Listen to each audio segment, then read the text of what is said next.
లేదు. ఆనాడు తెలంగాణ వద్దని ఆంధ్రోళ్ళ కాలంకు అడుగులకు మడుగులొత్తుకుంటుంది నేను రాష్ట్రం కోసం పోరాటంలో ఏనాడు కలిసి రానటువంటి వ్యక్తివి నువ్వు. ఆంధ్ర నాయకత్వం ఆంధ్ర పాలకుల వెంట వాళ్ళ అడుగులకు మడుగులొత్తుకుంటూ తిరిగినటువంటి వ్యక్తివి నువ్వు. మేమేమో పోరాడి తెలంగాణ సాధించినటువంటి వాళ్ళం. నువ్వు ఇలా ఆంధ్ర నాయకుల గురించో ఆంధ్ర ప్రజల గురించి కూడా ఏదో ప్రేమ ఒలకబోస్తున్నాడు ఈయన. అదంతా కపట ప్రేమ.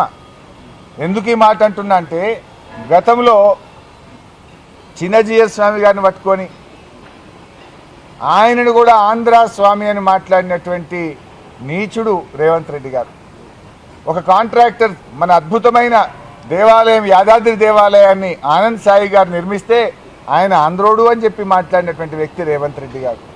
అదే కేసీఆర్ ఏమో హైదరాబాద్లో బతుకుతున్న ప్రజలందరూ నా కంటి రెప్పల్లాగా కాపాడుకుంటా అన్నారు.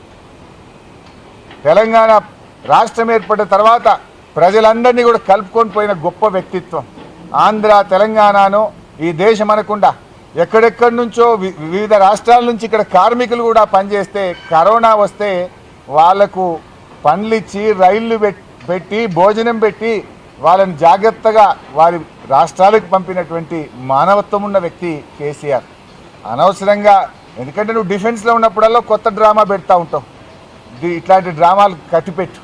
కేసీఆర్ ఏందో కేసీఆర్ ఈ రాష్ట్ర భవిష్యత్తు కోసం అన్ని వర్గాల ప్రజల్ని ఏ రకంగా కలుపుకపోయినరో కూడా ఈ రాష్ట్ర ప్రజలకు కేసీఆర్ 10 ఏళ్ల పాలనలో చూశారు. స్పీకర్ గారు మొన్న పిఏసీ చైర్మన్ విషయంలో రాజ్యాంగ ఉల్లంఘన జరిగింది.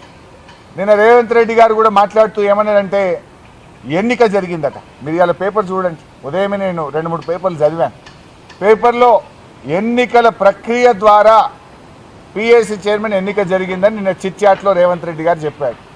ఇదో సమస్య రేవంత్ రెడ్డితో. చిట్చాట్లో చెప్తాడు నేనేడన్నా అంటాడు. నేను అన్నే లేదంటే ఎందుకంటే దాని ప్రూఫ్ ఉండదు కదా, వీడియో ఉండదు. ఇప్పుడు గతంలో ఢిల్లీలో చిట్చాట్ చేసిండు. ఏమన్నాడు? అదానికి ఓల్డ్ సిటీ అప్పచెప్తా అన్నాడు. ఏం సంగతే నువ్వు ఎట్లా అప్పచెప్తావు అదానికి ఓల్డ్ సిటీ అని మేము అడిగితే అసెంబ్లీలో ఏమన్నాడు? నేనేడే చెప్పిన పేపర్ వాళ్ళు తప్పు రాసిరు అన్నాడు. ఇది కూడా నిన్న ఢిల్లీలో చెప్పిండు చిట్చాట్లో. ఏమని? పిఏసీ చైర్మన్ ఎన్నిక ఎలక్షన్ ద్వారా జరిగింది అన్నాడు. జరిగిందా ఎలక్షన్? ఎలక్షన్ కాదు, సెలక్షన్ ద్వారా జరిగింది.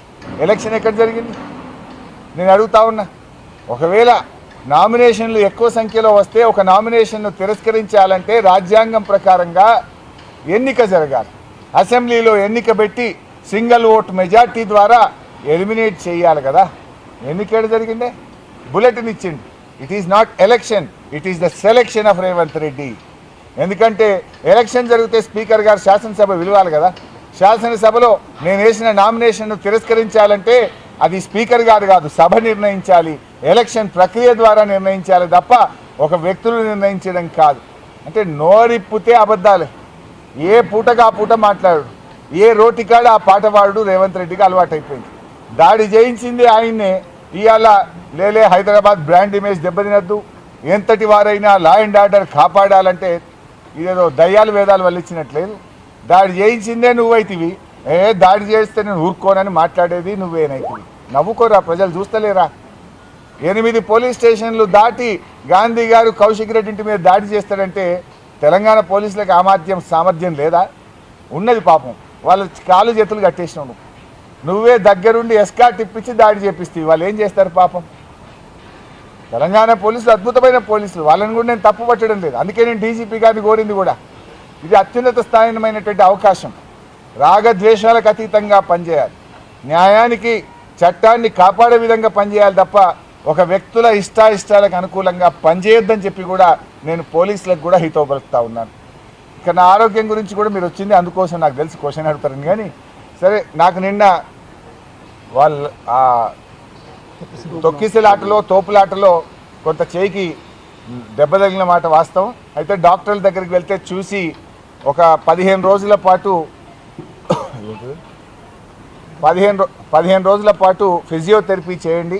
ఒకవేళ ఫిజియోథెరపీలో బాగా అవుతుందని అనుకుంటున్నాం. కాకపోతే మళ్ళీ చూసి ఏం చేయాలో చేస్తామన్నారు. ఉదయం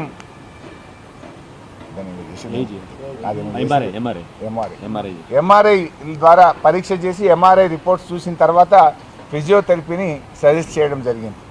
ఈరోజు రాష్ట్ర వ్యాప్తంగా జరిగిన అరెస్టులను తీవ్రంగా బీఆర్ఎస్ పార్టీ ఖండిస్తూ ఉంది. రాష్ట్రంలోని అన్ని పోలీస్ స్టేషన్లలో ఆదిలాబాద్ నుంచి ఆలంపూర్ దాకా మరి అన్ని చోట్ల కూడా మా నాయకులను అర్ధరాత్రి పూట మహిళలను కూడా చూడకుండా అరెస్ట్ చేయడం జరిగింది. ఇది చాలా దుర్మార్గం. ఈ అరెస్టులను తీవ్రంగా ఖండిస్తూ ఉన్నాం. ఈ రాష్ట్ర వ్యాప్తంగా అరెస్ట్ చేసినటువంటి వారిని వెంటనే విడుదల చేయాలని చెప్పి కూడా బీఆర్ఎస్ పార్టీ డిమాండ్ చేస్తుంది. Thank you.